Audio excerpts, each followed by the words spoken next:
Okay, tingnan natin kung totoo.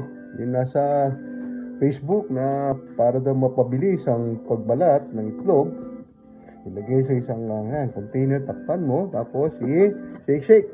Shake, shake, shake. Shake, shake, shake. Shake, shake, shake. Shake, shake, shake, shake, shake, shake. Tingnan natin kung totoo. The reality. Ay, durog! Ay,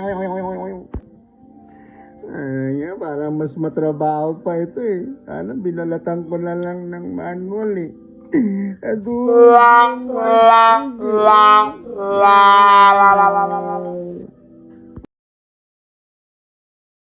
Ay kumpara naman natin kung babalatan natin ng manual, eh, parang mas madali pa magbalat ng manual eh.